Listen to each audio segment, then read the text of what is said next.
For decades, the world believed the American middle class was the beating heart of prosperity. Families owned homes, cars in the garage, and the certainty of a better future for their children. But today, this heartbeat is weak, and almost no one notices. Beneath the glitter of shop windows and the constant din of the metropolis, a dark transformation is underway. America is creating its own new poor. And the frightening thing is that many of them still believe they are in control. In some once prosperous neighborhoods, parents work double shifts to pay endless bills. Teachers turn to food banks, nurses sell their cars to pay off debts, and retirees return to work in supermarkets. It's modern poverty, silent, well-dressed, and carefully hidden behind tired smiles. Television still talks about growth, but the reality is different. Frozen wages, skyrocketing rents, and a cost of living that erodes even those who seemed secure. The American collapse didn't arrive suddenly. It has been creeping in one habit at a time until comfort has become survival. But what is really pushing the American middle class into this new, invisible poverty? In this video, you will discover the 5 silent habits that are destroying families from within. And worst of all, without them realizing it until it's too late. If you want to understand how these silent habits are transforming the heart of America and what this reveals about the future of all of us, subscribe now to the channel and leave a like. What follows will open your eyes to the crisis no one has the courage to admit. The crisis is no longer a distant rumor, it's a constant presence in the small details of American daily life. What was once a symbol of stability, quiet neighborhoods, full supermarkets, and smiling families, now reveals invisible cracks. Cities that grew under the glow of consumerism now exhibit an uneasy silence, an emptiness that comes not from a lack of people, but from an absence of hope. The facades remain colorful, but behind them lie accumulated bills, unpayable rents, and debts that stretch across generations. In many regions, lines at food banks stretch like scars from a country that refuses to admit anything is wrong. Men and women who once donated now wait their turn to receive. Teachers, nurses, truck drivers, all are slowly sinking into a routine of survival disguised as normality. The shelves are still full, but pockets are empty. Consumption continues, not out of abundance, but out of desperation. It's the economy spinning its wheels, driven by credit, dependence, and denial. The system, however, remains unshakable. Stock markets soar, while the middle class disappears. The government announces growth rates that don't reach families' tables.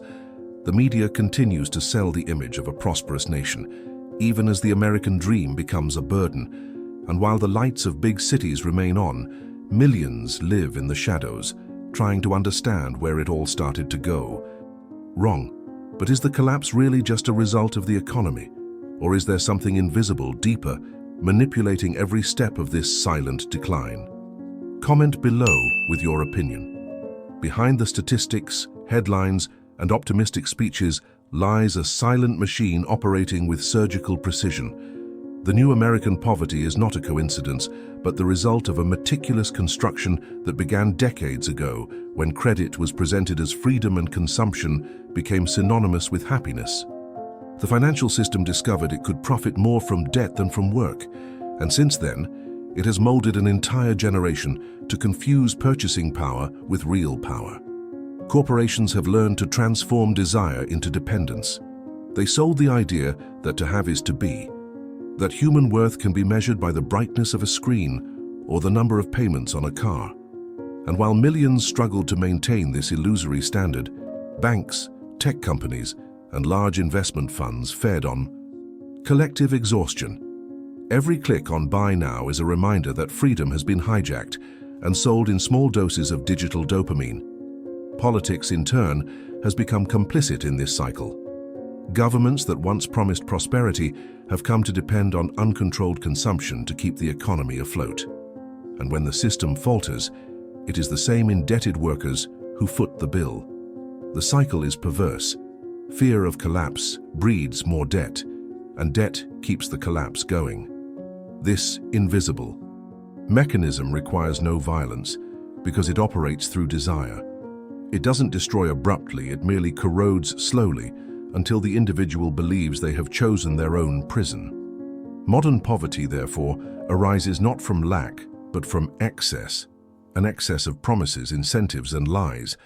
And it is at this point that the collapse ceases to be an economic theory and becomes something personal. Because what really destroys the American middle class isn't just the systems, it's the habits that the system itself has taught us to love. The collapse of the American middle class is not just an economic portrait, it's a psychological mirror of a society that has learned to live on the edge. The signs are in every daily choice, in shopping carts full of unnecessary products, in homes decorated with what one can't afford, and in the constant feeling that it's never enough.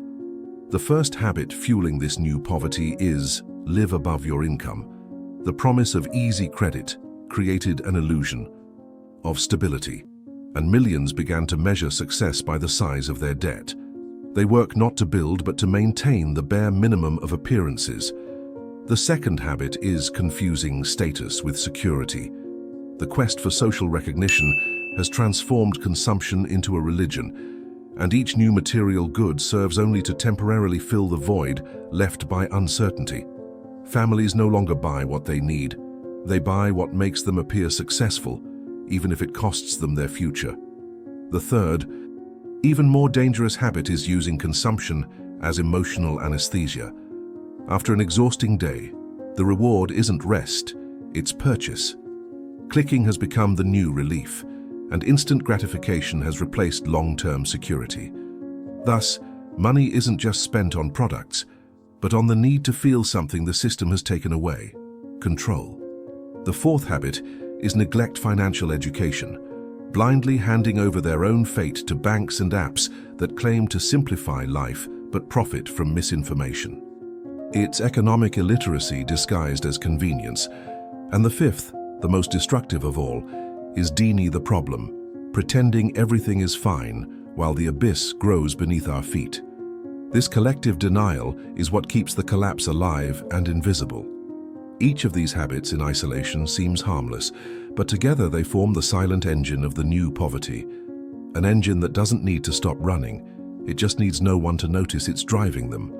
And while most continue running aimlessly, there are those who have already fallen and embody in flesh and blood the result of this mechanism. But who are these people who lived the American dream and today survive in its ruins? Comment below with your opinion. Amid the statistics and analyses, there are stories that shed light on the silent tragedy of the American middle class. Linda, a teacher for over 2 decades in an Ohio public school, believed she had built a stable life. Her routine was simple, made up of predictable commitments and small achievements. But little by little, the system she helped sustain began to crumble beneath her feet.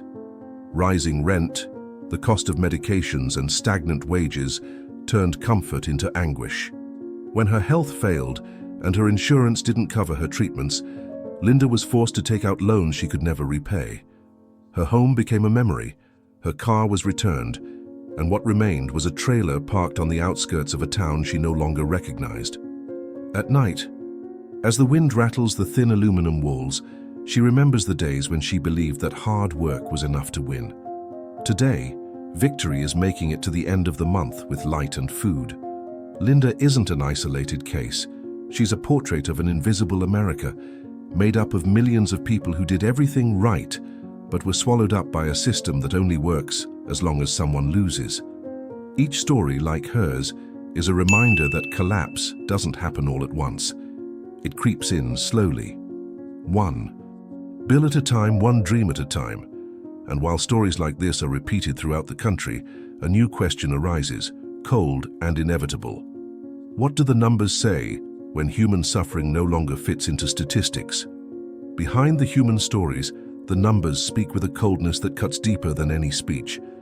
Today, more than 60% of Americans live paycheck to paycheck, with no reserves for the unexpected. Nearly 40 million rely on food banks for food, a number that surpasses that recorded during the Great Depression. Each year, average household debt grows, and the time it takes to buy a home doubles compared to the previous generation. Meanwhile, profits for major banks and corporations are reaching historic highs. The contrast is stark. While some are accumulating wealth at unprecedented speed, millions are struggling just to afford the basics. Student loans have already become the second largest form of debt in the country, surpassing even car loans. Young adults begin their lives with decades of payments ahead of them, with no real prospect of financial freedom. Statistics reveal a nation where hard work no longer guarantees dignity. The cost of healthcare, insurance, and rent is rising faster than any wage increase. Each new figure reveals not only an economy in disarray, but a society on the brink of exhaustion. And as the spreadsheets display their merciless numbers, one question echoes: what happens when even official data fails to hide what people have been feeling for a long time? What once seemed like a simple economic imbalance now takes the form of a warning, an omen that permeates statistics and resonates in the silent streets of American cities. The collapse will not come with the roar of bombs, but with the muffled sound of doors being locked for lack of payment. It won't be televised because it's already happening behind the scenes of normality, while everyone pretends nothing has changed.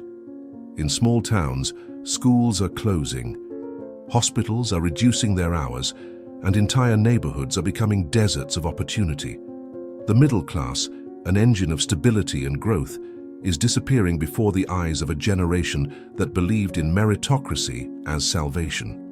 Without it, the country loses its backbone, the balance that sustained the American dream. And as with every decaying empire, the fall begins not at the borders, but within homes. Fear becomes the new invisible tax, eroding faith in institutions, jobs, and even the idea of the future. Consumption, once a symbol of freedom, reveals itself to be a new form of servitude. The illusion of security gives way to the certainty of fragility. History has shown no empire survives when its people cease to believe in tomorrow. And America, which built its glory on promises of abundance, now faces an enemy that cannot be defeated with weapons, only with conscience. Because if the present already feels like a silent collapse, the future could be something even darker. But is there a way back? Or has America already passed the point of no return? The American collapse didn't begin with numbers, but with choices. Small, repeated choices, normalized until they became part of the culture. Unbridled consumption was sold as freedom, credit as progress, and silence as stability. Decades later, the result is an exhausted, indebted, and emotionally broken society that still believes it's living the same dream that's already ended. The real crisis lies not just in bank accounts, but in the collective mind. America believed it could sustain a model based on excess indefinitely, and now it pays the price for that denial. Modern poverty is not a lack of money, but an absence of meaning, the loss of the purpose that united work, dignity, and hope. The empire of consumption has transformed citizens into customers, and what remains is a void that the market cannot fill. Perhaps the collapse is merely a reflection of what has always been hidden, a nation that confused success with appearance and freedom with debt.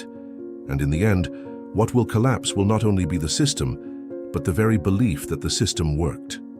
Because the true end doesn't happen when everything falls apart, it happens when everyone stops caring. And perhaps this is the moment when America's collective silence reveals the noise of its own collapse. If this video made you see what many still insist on ignoring, subscribe to the channel now. Here, each new episode exposes what the system tries to hide, the truth that shapes the world we live in.